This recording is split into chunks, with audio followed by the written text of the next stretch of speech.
बताया, तीसरा में बताया सेठ, स्वामी, आपका मालिक जो भी है। हालेलुया। चौथा आ जाते हैं मेरे प्रिय। चौथा में क्या बताऊं? किसके बारे में? हाँ, पति के बारे में। हालेलुया। आइए, पति का क्या करना है? पति परमेश्वर होता है, कहते हैं ना। हालेलुया। आइए देखते हैं कितना बड़ा परमेश्वर है उसको। कुलुस्सियों 3:18 निकालिए।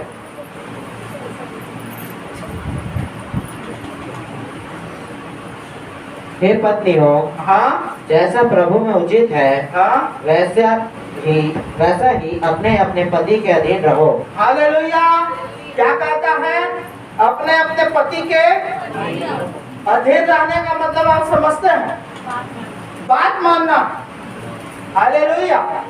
लेकिन उसमें भी लिमिट है, उसमें भी लिमिट है। बात मानो बोला तो हालेलुया। आपके पास भी कुछ अधिकार है जानना। किसी दूसरे पुरुष के साथ में आपको बोला तो वो आपका अधिकार में नहीं आता, वो अधीनता में नहीं आता। हालेलुया। आप परमेश्वर की उपासना करने के लिए स्वतंत्र हैं। आपको कोई भी ईश्वर को मानने के लिए आपका पति भी नहीं रोक सकता। हालेलुया। कानून में भी 25, 26, 27, 28 आर्टिकल में। हालेलुया। तो इस बात को हमको जानना है, पति की अधीनता, अर्थात कि मेरे प्रिय वहां पर कहा गया है, जो छुपी बात है उसको मैं बताता हूँ। अपने पति को छोड़ दूसरे और किसी पुरुष के बारे में सोचना भी, ये है व्यभिचार के बारे में कभी सोचना भी मत। हालेलुया। और पति को भी कहा गया है, नीति वचन 5 अध्याय में पढ़ेंगे तो अपनी पत्नी को छोड़ दूसरे स्त्री के बारे में सोचना भी मत। हालेलुया। मैं तो व्यभिचार कर चुका ऐसा कहा। हालेलुया। उसको अभी बताने का समय नहीं है। यहाँ पर कहता है अपने अपने पति के अधीन। आइए, तो इधर ये पति का क्या करना है? आदर क्या रखना। लोग तो कहते हैं पति परमेश्वर है। हालेलुया। वो बोलना छोड़ दीजिए। परमेश्वर एक ही है, तेरा परमेश्वर एक ही है और उसी की उपासना करना चाहता। हालेलुया। आदर कीजिए, इज्जत कीजिए, कोई दिक्कत नहीं है मेरे प्रियो। और ज्यादा इज्जत करें पहले से। यदि आपका पति विश्वास नहीं करता, आपके अच्छे व्यवहार, अच्छे चाल चलन को देखकर वो विश्वास में आ जाएगा। परमेश्वर एक दिन उसके मन को क्या करेगा? बदलेगा, अधीनता में रहे। ऐसा नहीं है कि आप स्वतंत्र हो गए हैं तो किसी को भी आप पति कह देंगे या कहीं भी चले जाएंगे। नहीं मेरे प्रियो, उसका आदर करना है, इज्जत करना है, सम्मान करना है। हालेलुया। परमेश्वर ने आपके पति को आपको पति के रूप में दिया है, इसलिए उसका इज्जत करना है, आदर करना है। और जो शादी के समय, जो विवाह के समय जो बातों को जो दोहराया जाता है, जिन बातों को कहा जाता है, उन बातों का स्मरण करना है। हालेलुया। और उसके अनुसार चलना भी। दुख में सुख में मैं आपका साथ दूंगी, ऐसा करके मसीह विवाह में भी उस बात को करते। हालेलुया। हालेलुया। तो मेरे प्रियो, इन बातों को जानना। आइए अब आराधना के बारे में हमने जाना, आदर के बारे में, पति का क्या करना है? आदर करना है। अब आराधना के बारे में परमेश्वर का चलिए तो निकालिए। यशायाह 54:5 देखिए तो क्या कहता। क्योंकि तेरा कर्ता तेरा पति है। हालेलुया। तेरा कर्ता तेरा पति है, उसका नाम सेनाओं का यहोवा है। किसका क्या है? सेनाओं का यहोवा। कौन है वो? परमेश्वर। वो कौन है? पति। क्या है वो? परमेश्वर पिता मेरा भी पति है, आपका भी पति, आत्मिक पति। यीशु मसीह को दुल्हा कहा गया है ना, हम सब उसकी दुल्हन है ना। हालेलुया। एक्चुअल में ये पति जो है ना, ये संसार में रहते तक है। हालेलुया। स्वर्ग में वो पति वती नहीं रहेगा, पति वति नहीं चलेगा। आपके नाम और आपके कर्म के अनुसार आपका क्या होगा? न्याय होगा। हालेलुया। यीशु मसीह के पास आए, वो कौन लोग आए? कौन लोग आए? वो 7 भाई और उसकी पत्नी वाला कौन लोग आए? वो लोग कौन थे? कौन थे? हाँ?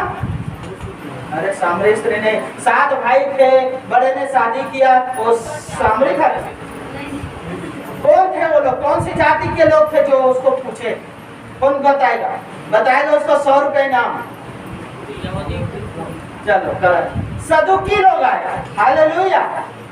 सदुकी लोग आए, वो पुनरुत्थान को मानते ही नहीं थे और यीशु मसीह को पूछ रहे हैं कि गुरुजी, कितने लोग थे? 7 भाई थे, बड़े ने शादी किया, कुछ दिन बाद में वो मर गया, तो उसकी जो विधवा पत्नी थी उसको दूसरे ने भी शादी किया, वो भी कुछ दिन बाद में चला गया ऊपर, फिर उसके बाद में तीसरे ने किया। ऐसे करते करते 7 भाइयों ने किया और 7 के 7 क्या हुए? मर गए और अंत में वो स्त्री भी मर गई। तो बताइए, मरकर जी उठने के बाद वो किसकी पत्नी कहलाएगी? कौन कौन बताएगा किसकी पत्नी कहलाएगी? किसको किसको मालूम? चल बता, किसकी पत्नी कहलाएगी?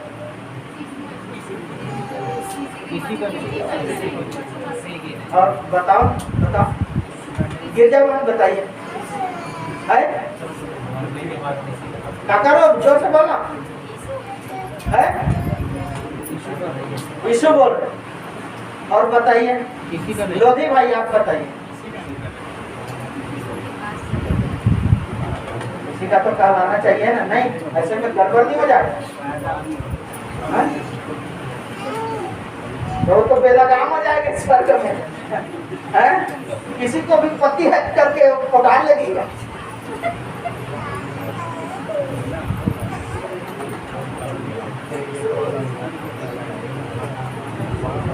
यीशु ने क्या जवाब दिया?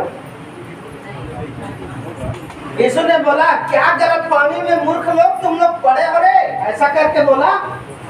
वहां पर नाता रिश्ता से संबंधित पति पत्नी होके कोई वहां बारात और शादी नहीं होगा बोला, है ना? यहाँ जैसे शादी वादी होता है ना, हाल बुक कराते हैं, बैंड बाजा और ये और वो, है ना, धुमाल और आजकल क्या क्या आ गया है, वो सब बुक करते हैं।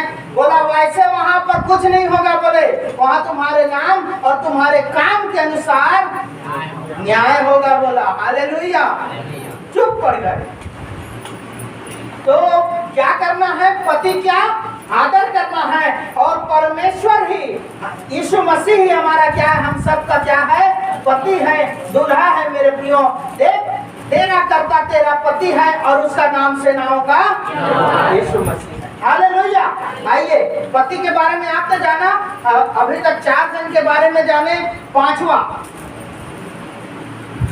किसके बारे में बताओ? मेरे पास तो 10 तो है। मैं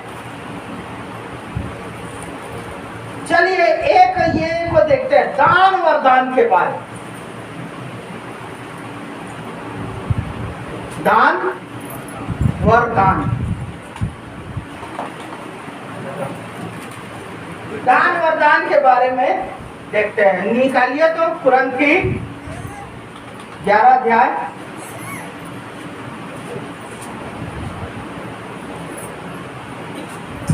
दान वरदान के बारे में देखते हैं। अक्सर लोग दान और वरदान के पीछे पड़े रहते हैं, भागते रहते हैं, या उसी के पीछे चलना चाहते हैं। हालेलुया। अब मैं आपको मसीह जीवन में लेकर आता हूँ, है ना? अब अभी तक तो हम लोग नाते रिश्तेदार के बारे में देख रहे थे, अभी हम देखेंगे दान और वरदान के बारे में। बड़े साजा पाली गए थे, जैसे गवाही दे रही थी हमारी बहन गिरजा टंडन, वहां पर भी वो लोग चाहते हैं कि उनको भी दान और वरदान मिले, हमको भी चंगाई करने का वरदान मिल जाए। हालेलुया। मैं बोला भैया मैं तो दुकान लेके नहीं चलता, इसका है ना, दान और वरदान का दुकान जो है मेरे परमेश्वर के पास। हालेलुया। बाइबल भी इस बात को कहती है, दान और वरदान पाने की धुन में रहो कहती। 11 का 31 समथिंग, 12 का 31, 12 का 31, कुरंती 12 का 31। क्या सब अनुवाद करते हैं? हाँ, तुम बड़े से बड़े वरदानों की धुन में रहो। देखिए हालेलुया, 12 का 31 में कहता है तुम बड़े से बड़े वरदानों की धुन में रहना है। क्या करना है? उसका आदर करना है कि आराधना करना? आदर। दान और वरदान का आदर करना है कि आराधना करना है? कि आराधना करना? क्यों आराधना नहीं करना है क्या? क्यों? हालेलुया। चलो अब आपको चंगाई का वरदान मिला, ठीक है? आपको बाजा बजाने का वरदान मिल गया, हालेलुया। तो आप सिर्फ आपको गाने का वरदान मिल गया, मुझे अच्छा प्रचार करने का वरदान मिल गया, ठीक है? ऐसे तो मैं करता नहीं हूँ अच्छा प्रचार, हालेलुया, सबसे थर्ड क्लास रहता है, हालेलुया। चलो ठीक है, आपको मिल गया, आपको संपत्ति पाने का भी वरदान मिल गया, आपको गाड़ी का वरदान मिल गया, दान भी मिला, वरदान भी मिला, है ना? समझना, आपको प्रभु की आराधना डांस कर करके गा के करने का वरदान मिल गया। तो आप बताइए मुझे, आपको जो वरदान मिला क्या वो वरदान आपका उद्धार कराएगा कि नहीं? अरे मैं नाच नाच के परमेश्वर में नहीं, मोहदारियां जी है, मोहदारियां है ना, मतलब मुहाज ही यदि मोर जगह में अच्छा प्रचार करके, लुभावना प्रचार करके, और तुम वाह वाह भैया वाह वाह एकदम ताली बजा बजा के आप लोग मेरे प्रचार को अच्छा कहोगे तो मोर उद्धार नहीं हो जाए? नहीं होगा। अरे अक्के जन्मन मोर सराही क्या मस्त प्रचार करेगा, एक जान सब आत्मा से भर गिन और एकदम हरेक के हृदय हटाओगे छीट गए, तो क्या मेरा उद्धार होगा? हालेलुया, हालेलुया, मेरा उद्धार होगा?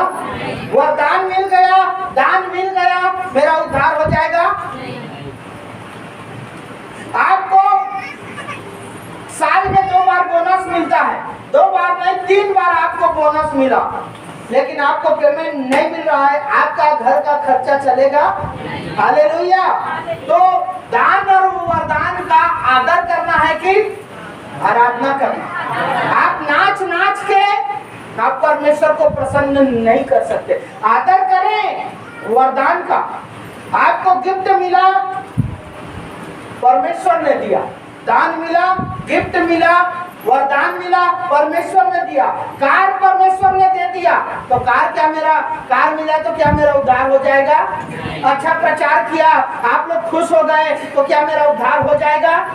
आप अच्छा गाते हैं, क्या आपका उद्धार हो जाएगा? आप अच्छा डफलिप बजाते हैं, आपका उद्धार हो जाएगा? आप करोड़पति बन गए, आपका उद्धार, क्या आपका करोड़ों रुपया वो आपका उद्धार करा देगा? यही बातों को तो जानना। नौकरी मिल गया, नौकरी आपका उद्धार करा देगा? 2 साल में एक बार आए, नौकरी में ही लगे रहो, 1 साल में एक बार आए, 1 महीने में एक बार आए, क्या आपका उद्धार हो जाएगा? क्या आपका काम आपका उद्धार कराएगा? हालेलुया। आपका उद्धार कौन कराएगा? 138 का 2 को पढ़िए।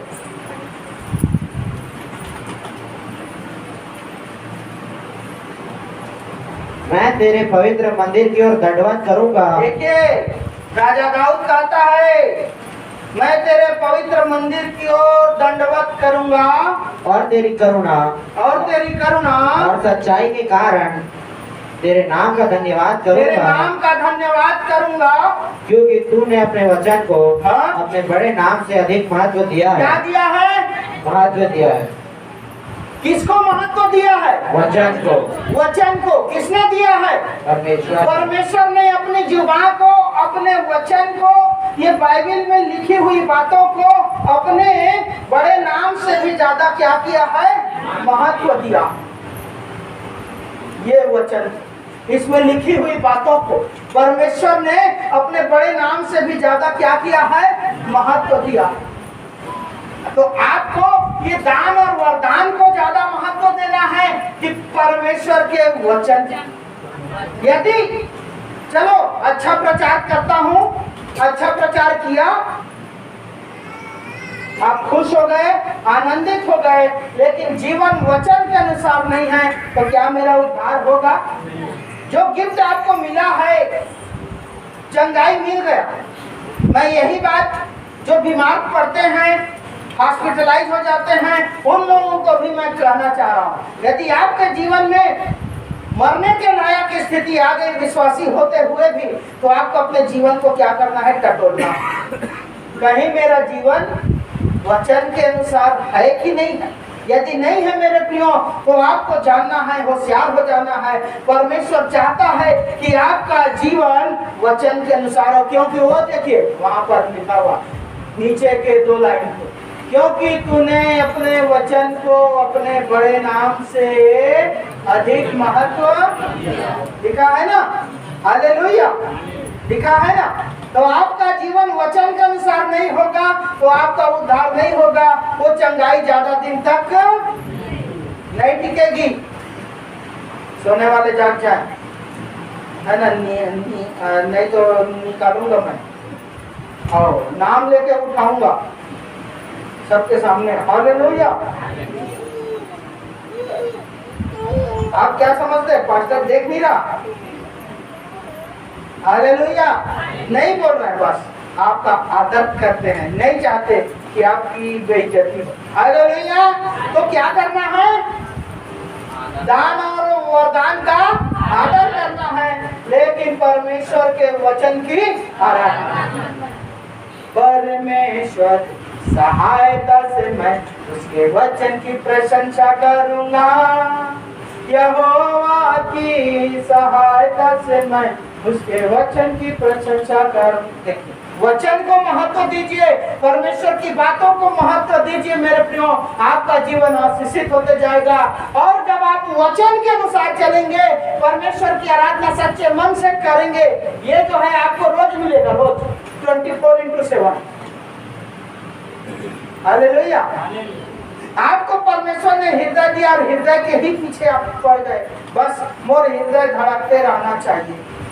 माइकल जैक्सन को परमेश्वर ने सुंदर चेहरा दिया था, इतना मेकअप किया, इतना मेकअप किया, 12 डॉक्टरों की टीम हमेशा रहती थी, जीवन दिया परमेश्वर ने, उसने परमेश्वर को छोड़ के उस जीवन के पीछे वो क्या हुआ, चलना शुरू कर दिया। हालेलुया। जागिए, हालेलुया। वो कितना दिन जीना चाहता था जानते हैं? 150 साल जीना चाहता था। हालेलुया। वो क्या खाएगा, कब खाएगा, कितना खाएगा, समझ रहे हैं? कितने टाइम सोएगा, कितने टाइम उठेगा, उठेगा तो कैसे उठेगा, सोएगा तो कैसे सोएगा, पेट के बल सोएगा, ऐसे सोएगा या ऐसे सोएगा, या हालेलुया। यहाँ तक कि वो टॉयलेट बाथरूम भी जाएगा तो कितना करेगा, कितना नहीं करेगा, हालेलुया। सबका हिसाब डॉक्टर लोग करते थे। कितना दिन जिंदा रहा, कितना दिन, 50 साल, सिर्फ 50।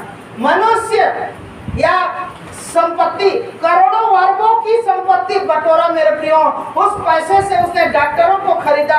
12 डॉक्टरों की टीम उसके जीवन का क्या करती थी, निर्धारण करती थी कि वो कैसे आएगा, जाएगा, चलेगा, फिरेगा, ये और वो। हालेलुया। क्या पैसा, जिस पैसे की वो आराधना करता था, जिस पैसे को वो ज्यादा महत्व देता था, उसके प्राण को बचा पाया। हालेलुया। धन संपत्ति प्राण बचा पाया। उसके पास अच्छा चेहरा पाने का, अच्छा डांस करने का क्या था, वरदान था। हालेलुया। लेकिन क्या उसका दान और वरदान उसको बचा पाया? दान और वरदान आपके जीवन को कभी भी नहीं बचा पाए। ठीक है, आपको मिला है मेरे प्रियो, उसके पीछे भागने के बजाय आप परमेश्वर के वचन के अनुसार चलिए, परमेश्वर के वचन के अनुसार परमेश्वर के पीछे चलिए। जैसे डॉक्टर साहब ने कहा, आराधना का मतलब होता है अनुसरण करना, परमेश्वर का अनुसरण कीजिए। यीशु मसीह के स्वभाव का, यीशु मसीह के कलाम का, यीशु मसीह की बातों का आपको हमको क्या करना है? अनुसरण करना है। आइए छठवीं बात और आखिरी बात मैं आपको बताने जा रहा हूँ और इसको मैं समाप्ति की ओर हूँ, बस 5 मिनट में हो जाएगा। सबसे जो और महत्वपूर्ण चीज है वो है ये बात, पैसा बोलता है, ऐसा है ना तो गाना, है ना? आइए देखते हैं रुपया पैसा,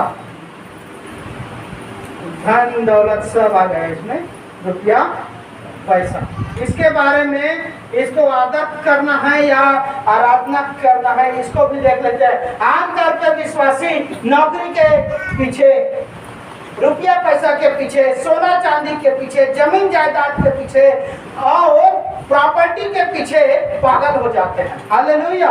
उसी को अपना ईश्वर समझते हैं। तो इसका आदर करना है या इज्जत करना है या सम्मान करना है या आराधना करना है, देखते हैं 8 का 18 व्यवस्था 8 का 18।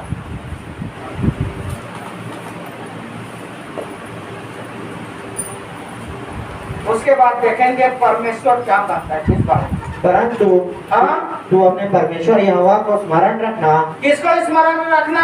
परमेश्वर यहोवा। नहीं, पैसा को, रुपया पैसा को, नौकरी को। एक नौकरी छूटेगा ना मेरी बहन, परमेश्वर आपके पास 10 नौकरी लेकर आएगा। और ऐसा ही अनुग्रह कलीसिया के लोगों में हुआ। क्यों भाई, हुआ कि नहीं हुआ? ये भागवत भाई है, ये रितेश भाई है, घर जा रहे थे, नहीं रहेंगे अब यहाँ, कुछ काम नहीं बिगाड़ना। मैं बोला प्रभु के वचन के अनुसार, भैया पैसा नहीं है, नहीं तो हमको हम आपको बुलाते हैं, भेंट देने के लिए नहीं है, चाय पिलाने के लिए। मैं बोला परमेश्वर तेरी स्थिति परिस्थिति को जानता है भाई, बुला तो तू। परमेश्वर कहता है जहाँ मेरा दास जाता है वहां मैं भी। हालेलुया! प्रभु का दास क्या करेगा? आपके घर जाके कुछ थोड़ी ना करेगा, वो तो ऐसे आपके जैसा ही है। लेकिन मेरे प्रियो, यदि उसके साथ परमेश्वर गया है, आपके जीवन में चमत्कार हो। हालेलुया! आपकी स्थिति परिस्थिति को जानता है प्रभु, ऐसी बात नहीं है कि वो नहीं जानता। बस आप क्या करें? आदर तो करें। देखिए यहाँ पर कहता, उसके बाद परिस्थितियां बदल गई। हालेलुया! और अबे हालेलुया! 8 का 18 को पढ़िए, व्यवस्था 8 का 18 क्या कहता है? परंतु तू अपने परमेश्वर यहोवा को स्मरण रखना। परमेश्वर को स्मरण रखना, जो कि वही है जो तुझे संपत्ति प्राप्त करने की सामर्थ्य इसलिए देता है। नौकरी पाने का, संपत्ति प्राप्त करने का, सोना चांदी रुपया पैसा पाने का सामर्थ्य इसलिए देता है कि जो वाचा उसने तेरे पूर्वजों से शपथ खाकर बांधी थी, अब्राहम, इसहाक, याकूब से जो कसम खाया था परमेश्वर ने, उसको पूरा करे। हालेलुया! बस बस बस